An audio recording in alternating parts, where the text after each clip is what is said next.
Every morning, as Karachi woke to the chaos of honking buses and restless crowds, commuters would rush past a little girl sitting quietly by the bus stop on Tariq Road. Her dusty clothes and torn dupatta made her invisible to most. She wasn't begging. She never stretched her hand for coins. She just sat. Some days she scribbled on old papers with a broken pencil. Other days, she just watched people. Her eyes didn't ask for food. They asked for acknowledgement, for someone to truly see her. Her name was Amna, and she was 9 years old. 2. The world that passed her by. People assumed she was homeless. Some pitied her. Others judged. Why doesn't she beg like other street kids? Probably waiting for her gang, someone whispered. Must be up to no good. No one bothered to ask her name. No one asked why she was there.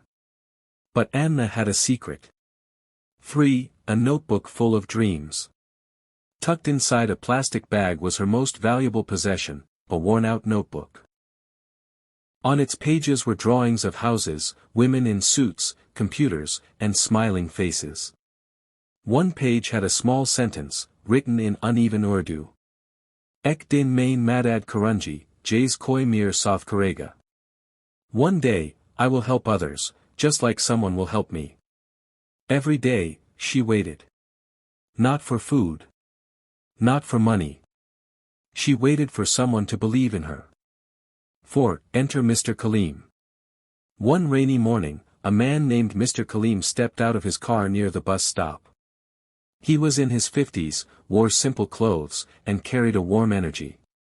He noticed the girl sitting under a broken umbrella, shielding her notebook from the rain.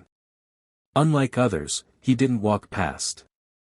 Instead, he crouched down and asked, Naam kia hai beta. Amna looked up, surprised. Her voice was soft. Amna.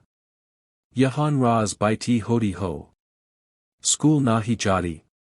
She shook her head. Par padna chati ho. She nodded quickly, eyes lighting up. That nod changed her life. 5. One act of kindness. Mr.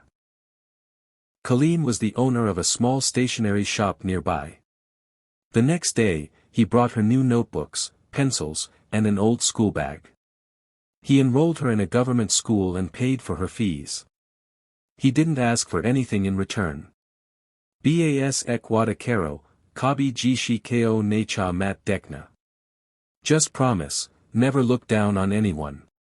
Every evening, Amna came to his shop. He helped her with homework. She read books he kept. They laughed like a father and daughter. It was the first time someone had seen her not as a beggar, but as a child with potential. 6. The transformation begins. Years passed. Amna excelled in school. She was the top student in every grade. Mr. Kaleem helped her through matric, then intermediate, and even got her a scholarship to a private university. People were shocked. That girl from the footpath? In university? She became a symbol of resilience, walking confidently in a crisp white kurta and jeans, carrying books, her old plastic bag now a laptop case. 7. Trials never stopped. But life wasn't easy. At university, some mocked her background. Oh, you're the charity case. She cried some nights, remembering her mother who had passed away when she was 6, and the nights she slept hungry. But she remembered Mr. Kaleem's words. Tumhari kahani jishi din jishi or kuliye rasta banegi. Your story will one day become someone else's path. She focused, fought harder, and graduated top of her class in business administration. 8. A company built on kindness. At 25, Amna launched her own social enterprise, Roshan Rasti, Bright Paths, a platform that connected orphaned and abandoned children to education sponsors and mentorship. In just 3 years, her startup partnered with NGOs across Pakistan. Hundreds of children were enrolled in schools. She hired young girls from the streets, trained them, and gave them dignity. She was invited to TEDx, featured in newspapers, and received an award for youth leadership from the president. But she never forgot where she came from. 9. Full circle, the CEO returns. One sunny afternoon, now 28, Amna returned to the same bus stop. She saw a small girl, sitting in the same spot where she once waited. No torn dupatta this time. Amna walked toward her in her elegant navy blue suit, high heels clicking, the CEO badge around her neck. She knelt beside the girl. Nam kia hai beta. The girl blinked, surprised. Fatima. School jadi ho. The girl shook her head. Amna smiled. Par padna chadi ho. Fatima's eyes lit up, and she nodded quickly. 10. Legacy of seeing. The cycle had begun again. It wasn't charity. It wasn't pity. It was a recognition of potential. Years ago, someone had stopped and seen Amna when the world ignored her. Today, Amna saw Fatima. Tomorrow, maybe Fatima would see someone else. Because sometimes, all it takes is for someone to truly see you. Not to fix you. Not to save you. Just, to believe in who you can become.